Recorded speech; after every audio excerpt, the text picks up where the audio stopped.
the unfortunate and serious business at hand.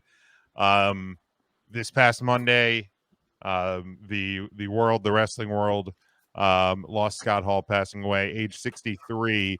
Complications from hip surgery. Reportedly had multiple heart attacks during surgery, and was removed from life support on Monday, passing away at the age of 63. So just an unfortunate and tragic loss.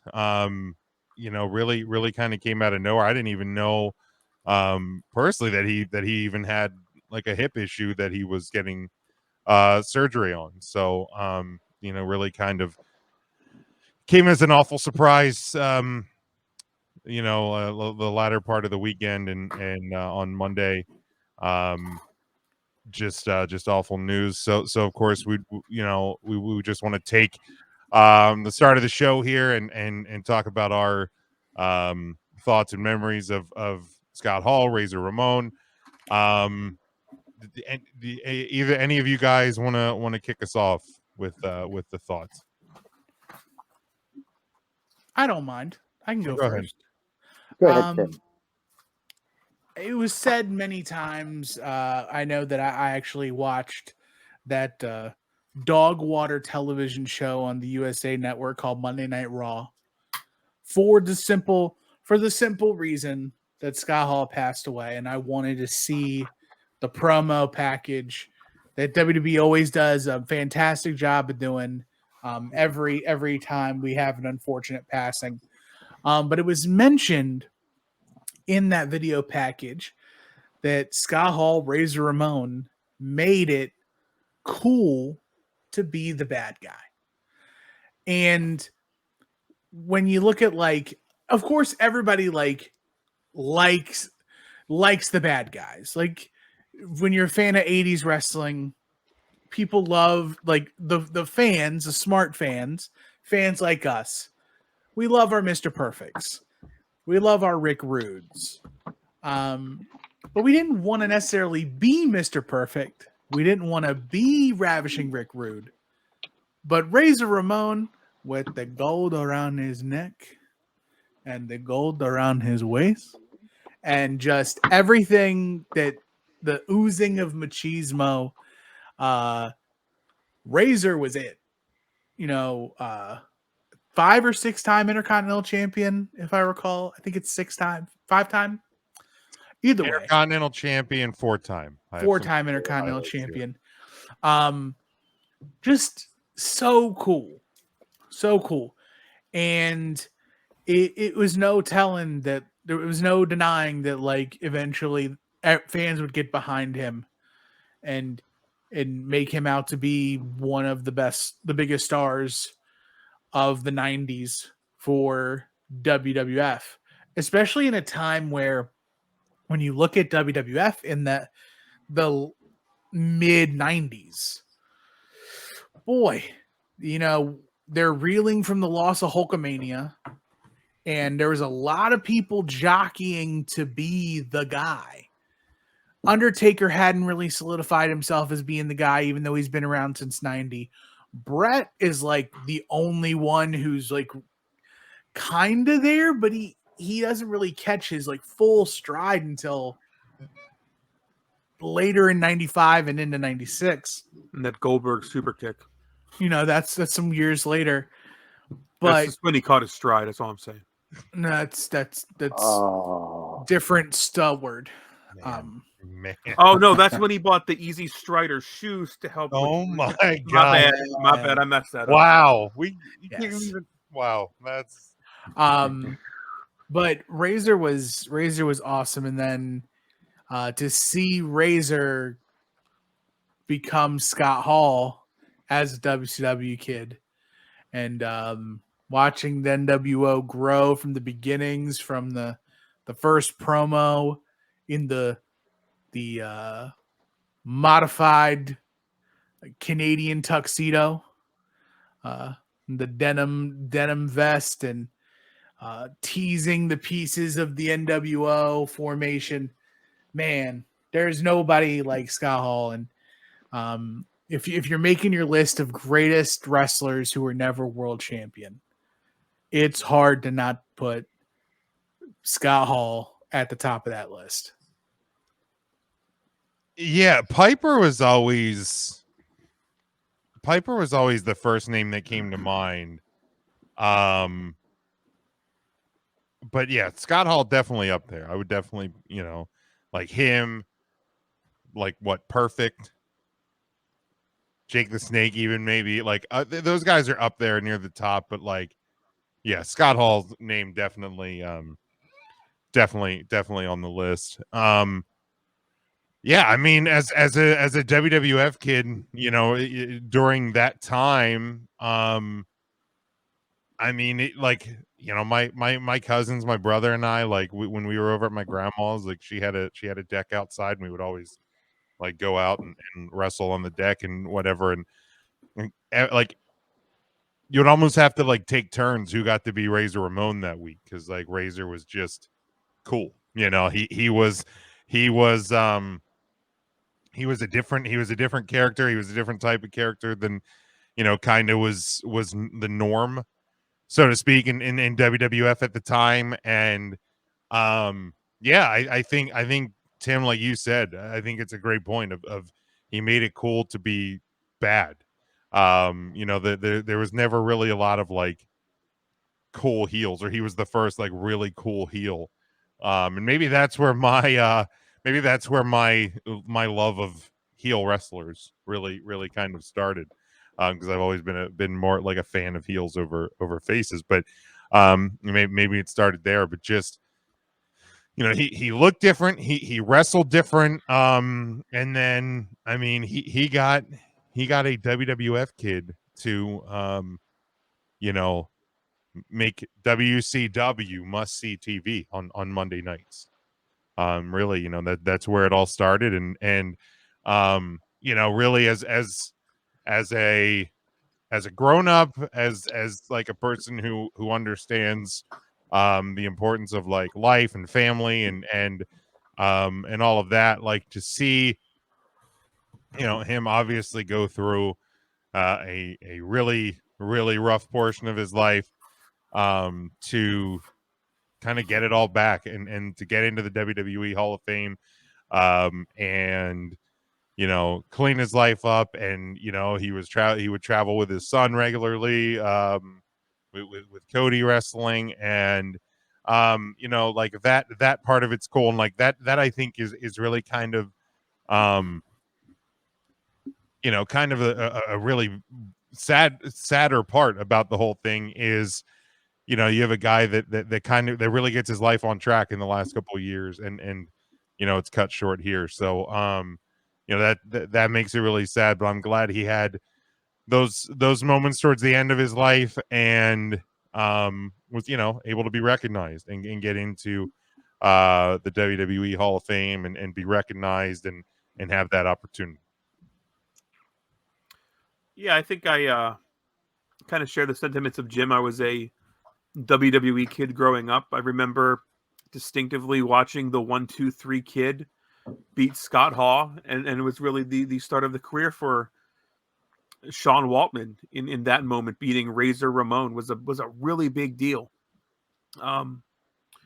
Locally, the very first PWE show, he was like the big name that the Pro Wrestling Empire brought up to their very first show, and I met him, and I have my picture with Scott Hall. I think I shared that on my Twitters. I later in my career, and I think most of our careers here, we were able to call a show that Scott Hall was on as a member of the NWO for the Pro Wrestling Empire. That was really cool, a moment that I'm never going to forget. And unfortunately, a moment like when something like this happens, you cherish a little bit more that you were able to have that moment with my 3 Count brothers, but a really cool spot for myself. Jim, I think, like you said, he made me give a crap about WCW, and that became must-watch TV as a WWE kid.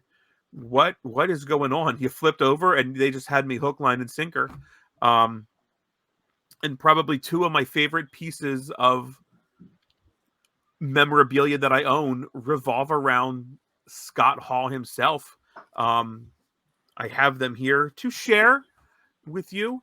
One is a Hogan Nash and Hall picture from the WWF Raw magazine. Oh, that's a It's cool a piece. solid magazine that's got the Slurpees on the back. Ooh, love those Slurpees. Gotta love the Slurpees. And the other one was from the Royal Rumble. Unfortunately, Bret Hart tarnished it with his signature up there in the middle. But that's just a really That's cool a piece shame. there. It really is a shame. Yeah, It's a you like nice looking piece. you like Clorox wipe and Oh just my get that God. I signature off the tried. middle. That shit is stuck on in permanent Man, marker. That's just too bad. It really is a shame. He could have written it over his face on the back with the Game Genie. That would have been fine. Not but, at all. Yeah.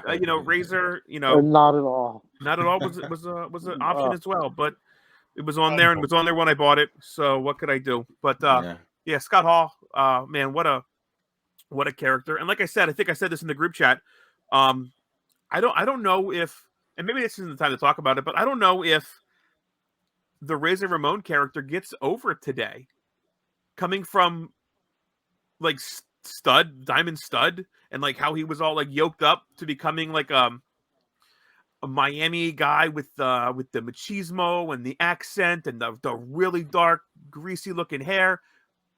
We shit all over that as fans today. We don't allow. Oh yeah, that doesn't stuff doesn't go today. Right, you take somebody from another federation and make him Razor Ramon. We shit all over that. Yeah. Like it's just case in point. I guess I get Wardlow's different than Diamond Stud, but Wardlow signs with WWE, and they bring him in as Miami Vice.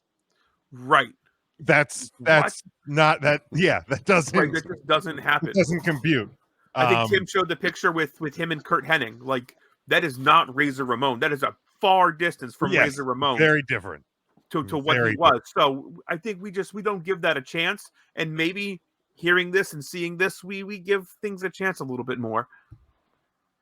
But not Butch. He doesn't get a chance. No, fuck him. Poor Butch. I mean, yeah, I think that's a great point, Ryan. But it's a case of where the WWE got this right and really launched what we later knew as Scott Hall in the NWO's career with Razor Ramon, which is a silly gimmick from a guy from like Philadelphia, straight from Scarface. Yeah, and I didn't think of it from that aspect, but in a way, like that's why I'm always kind of like, let's give it a second to see if it works or not. Like unless it's AEW. Well, of course. I mean, let's not get ridiculous here. Right. But like if yeah, just chill out. If something works, like it will work, and theoretically speaking, it doesn't matter what the name, what the gimmick is, as long as the machine gets behind it and the booking is successful. Because with Razor, I mean, it was obviously a much different time in wrestling too. Sure. But yeah, maybe we can learn something from this. Matt or Mark, your thoughts on oh, come on, Mike, you're joining in with that stuff. Did Bret use his stroke hand? One of us. No, it doesn't look shaky. It's pretty. This might have been beforehand. It's such a good match too. Maybe he used his mouth for it. Oh my god! Wow. For me, I mean, Razor was, like you guys all said, Razor was the coolest. One of my favorite pieces of memorabilia is hanging on the wall behind me, the resurrection of Jake the Snake poster that is signed by Jake, Scott, and DDP. And I think that when you watch that movie and you saw as well just what he went through later in life and how he was able to make his comeback and get his redemption, I think that kind of gives some bit of peace in terms of losing him too soon, just in terms of, the reasons that we did lose him wasn't necessarily the bad reasons that we've seen other legends go too soon. So it's at least comforting to know that he was able to come back, fight off those demons, make a return to the business, make a return to the wrestling industry, and be very important to a lot of people, especially on the indie scenes. I mean, I know most of us are friends with a lot of people still on the indie scene, and you saw a lot of people share stories this week just in terms of how cool he was in the locker room, how how much he wanted to be there. It wasn't just he's there for his check. He wanted to still kind of have his finger on the pulse of wrestling at all times, even at the local level, and just kind of breathe that in, enjoy that with the fans as much as he could. So, I mean, to see him live a life where he got to fully appreciate the industry as much as he did is a good thing, I would say. Mark? That's a beautiful thing. So when they first started showing, well, let me back up here a little bit. Let me rewind that a little bit. I was familiar with Scott Hall from the AWA, didn't really care for him, and then the Diamond Stud in WCW, I did enjoy him with Diamond Dallas Page, and then when WWE brought him, I was like, oh, okay, it's Razor Ramon now, and I was up at Hershey in 1992. And Razor was kind of just getting on TV, and he was all over that TV taping, and it was crazy. And so, like, man, this guy's going to be a big deal. And sure enough, he was. And fast forward to that first PWE show, I got to meet Scott Hall, and I was talking to him about that event at Hershey. And, you know, we all met wrestlers, and I always try to ask him a quick question because I don't want to hold up the line. And I mentioned Scott Hall. I said, I saw you up at Hershey when he helped Ric Flair win the title, and his eyes kind of lit up, and he just went into a story about what happened that night. Because in the arena, and Big Jim, I think you were there too, weren't you? Yeah, I was. Now you remember the match? It was Flair and Macho Man, and they stopped the match like halfway through, and they just went to the back, like it didn't conclude. It was really bizarre. That of course on TV, you didn't know any of that. It just looked like they went to commercial break or whatever. But Razor told me that he came out there and Vince didn't like what was going on. The fans weren't reacting. So he sent Bobby Heenan out and told him to come back. And they did. And Razor said Vince just ripped all of them to shreds. No shit. He just tore them apart. He said he'd only been with the company a short time and he thought he was going to get fired. He said Vince just ripped them apart and ripped into Savage and ripped into Flair. And but obviously he didn't get fired, so it worked out pretty well. But it was so cool to hear that directly from somebody who had a part of that. I mean, for a decade and a half or 2 decades, whatever it was, I had no idea what happened, like behind the scenes, or why that match kind of stopped the way it did. But yeah, he's really happy to talk about it. So that was exciting. Yeah. But he seemed like a very nice gentleman. Yeah, I never knew that PWE show I wasn't at. I think if I remember right, that was me and Mrs. Big Jim's anniversary. So we were we weren't there for. I wasn't there for that one. And then we were doing commentary when he came back the second time for PWE, so I didn't have a chance to meet him. And that, like, it's another one of those ones where I'm like, damn it, like it's just an like it's one of those bummers that they didn't get the chance to meet him. That's a great story, Mark. Yeah, I never actually knew that. So I'm glad you shared that. Big Mike says real chance he looks for the Razor, the commemorative IC title, the signature series one. That they have when he's down in Texas for Mania weekend. Devin says he didn't grow up watching him, so he doesn't quite have the same feelings we do. But he says it still hit hard. He got to meet him a few times. He's a super nice guy.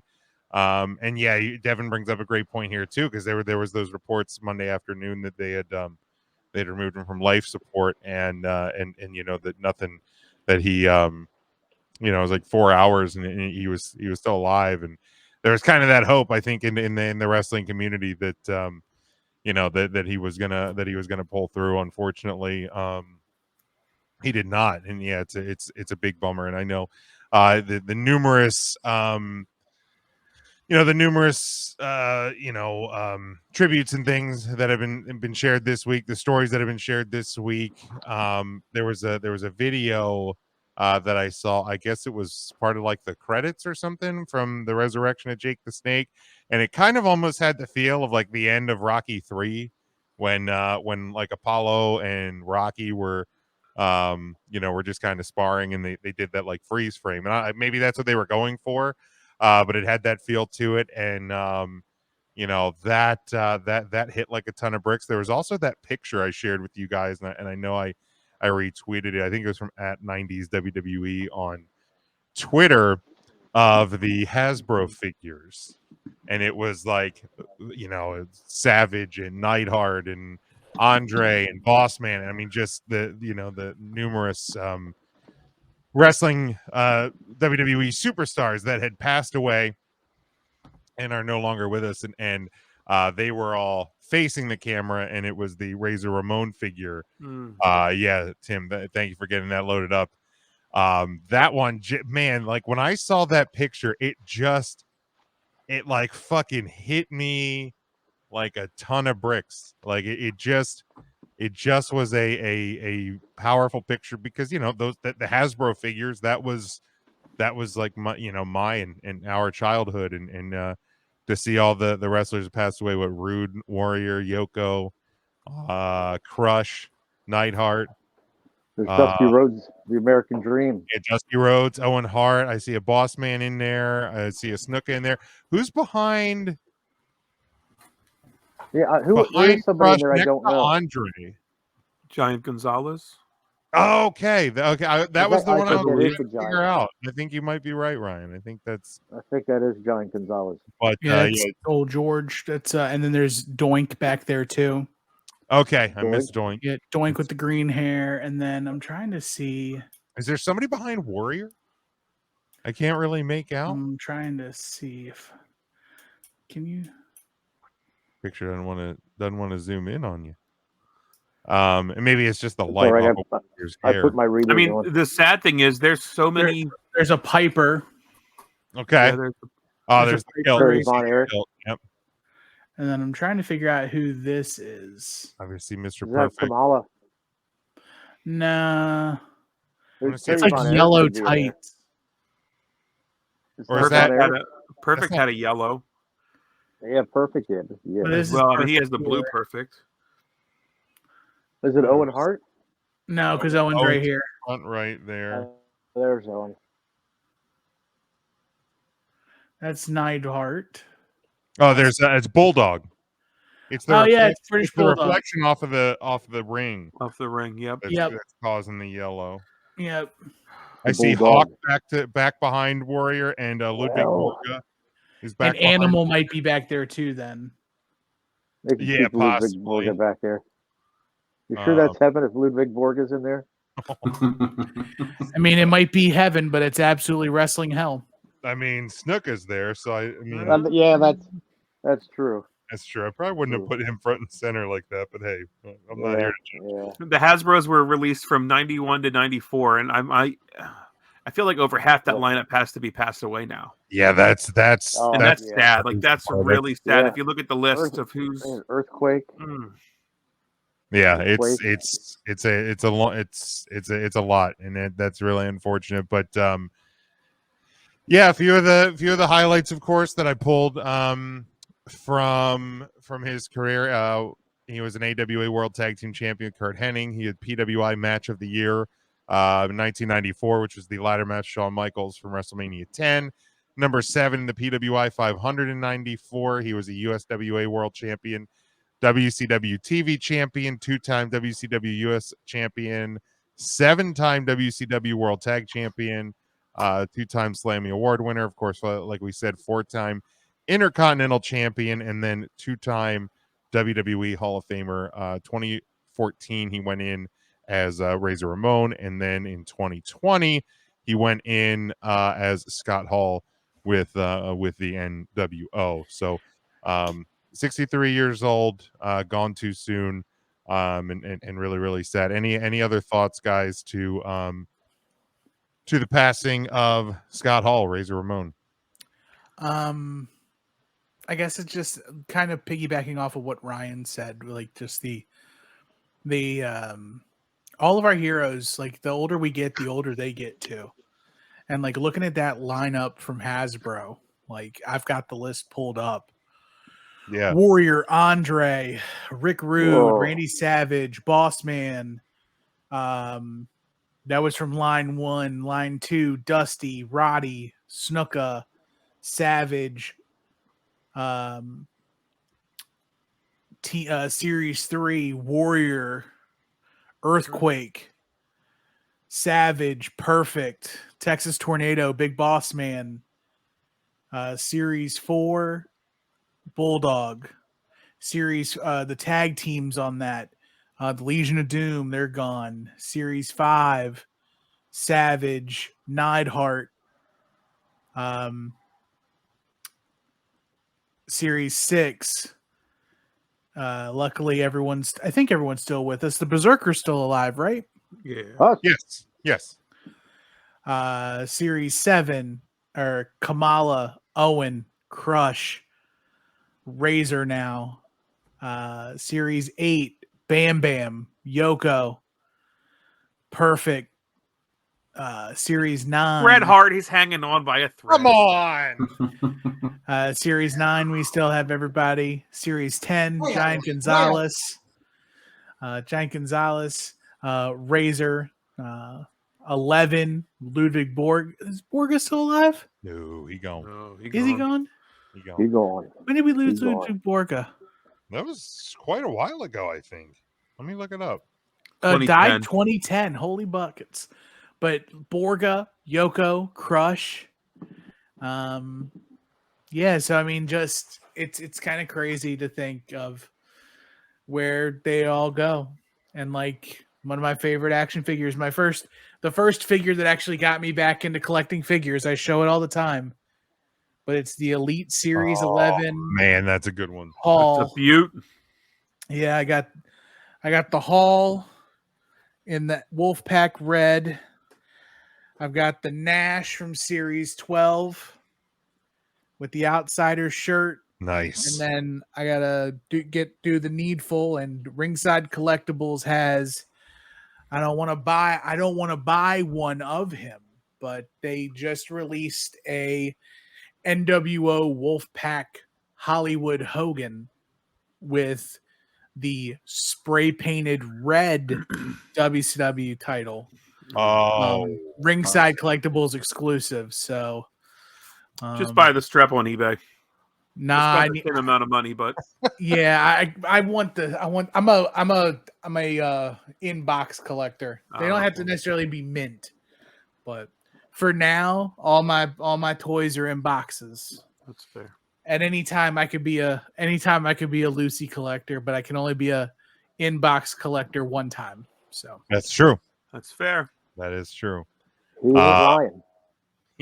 He ain't lying. I think we'd be remiss if we didn't touch on his Hall of Fame speech that I thought was absolutely perfect, and I think will live in infamy. Jim, I don't know if you have the clip, but like the words resonate. I'm sure I can find it really pretty quick. well. I mean, it was hard work pays off, dreams come true, bad times don't last. but bad guys do. I mean, Yeah. it's fucking perfect. Yeah, it really is. That was so good. Just perfect.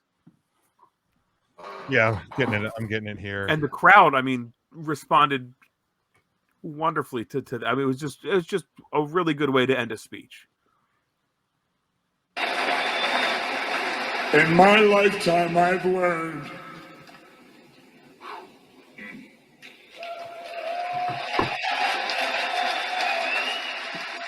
hard work pays off. Dreams come true. Bad times don't last,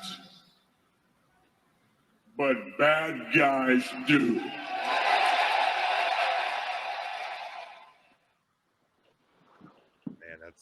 It's a great way to end his speech, and definitely just I think those words last forever, man. Like it really does. You know, he's no longer with us, but the character, the career, absolutely will. I'd be remiss if I didn't bring this up on the screen as well before we leave, before we move on to another Hall topic. But Stephen, and I'm going to mispronounce the last name, but it's Guerreri, like Guy Fieri, so Guerretti. He was the WWE writer that was assigned the Scott Hall Hall of Fame speech. And he gives a 5-tweet thread on the entire process of going through the Hall of Fame speech. And you see They met, and Hall says everybody talks way too damn much. With the speeches, there's no limit. But Scott didn't want to drone on. He wanted his words to have an impact and leave the audience wanting more. He laid out his speech. He helped with the structure. It made few suggestions it didn't need it. It was all there. And then they BS'd for an hour. Crazy good speech. His Hall of Fame speech was only 4 minutes long.